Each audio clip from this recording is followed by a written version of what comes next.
Bonjour, c'est Lucie Lebas, j'espère que tu vas bien. Je suis brand designer depuis 2005 et j'aide les entreprises et les individus à incarner leur message, leur mission et leur vision au travers de leur branding. Alors aujourd'hui, je ne te fais pas un cours de pâtisserie, bien que j'adore mon petit chapeau, mais je vais juste te montrer par A plus B pourquoi le moule rond et le moule carré ne fonctionnent pas ensemble. J'ai un moule rond. Voilà un moule, bon, on va dire carré, rectangulaire avec des angles droits.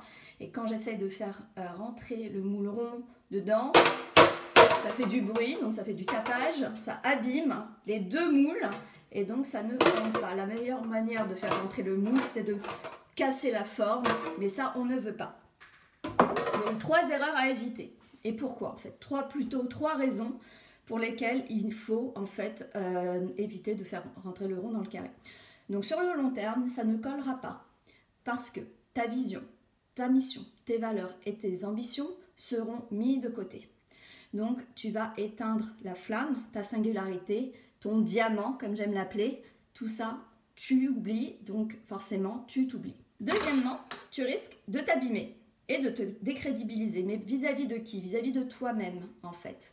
Parce que lorsqu'on accepte de rentrer dans un moule qui n'est pas le nôtre, où on n'a pas d'admiration ou réellement de conviction avec la situation dans laquelle on rentre, ou le contrat qu'on accepte, ou que ce soit dans la vie perso ou dans la vie personnelle, hein, tout ça est transverse, nous sommes qu'un tout. Donc tout ça en fait va juste contribuer à te faire perdre confiance en fait. Tu vas perdre du crédit, tu vas te dire qu'au fond tu as accepté quelque chose qui n'est pas fait pour toi, mais peut-être que toi tes convictions elles sont moins importantes, ou voilà, et à long terme tu auras juste envie d'oublier cette expérience, alors que, encore pour rappel, les expériences on les oublie pas, on vit avec, et surtout on en tire des leçons pour pas refaire les mêmes erreurs. Donc tu vas te décrédibiliser vis-à-vis de toi-même. Donc après, bonjour le travail sur soi pour se dire que finalement, non, nos convictions, elles valent quelque chose. Ensuite, tu vas créer une distinction pro-perso. Et ça, franchement, c'est du n'importe quoi. Pendant des années, et encore beaucoup maintenant, on dit qu'il faut avoir un profil perso, un profil pro. Je ne pense pas, je n'en suis pas du tout convaincue. Et c'est bien pour ça que pour moi, le personal branding, c'est avant tout la mise en avant de ta personnalité, aussi bien dans le pro que dans le perso, pour justement attirer les opportunités qui te conviennent.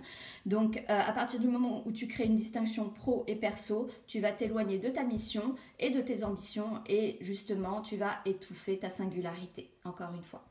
Donc, encore une fois, mets en avant ton personal branding, les moules compatibles, du coup, cheminant vers toi naturellement, j'ai envie de te dire.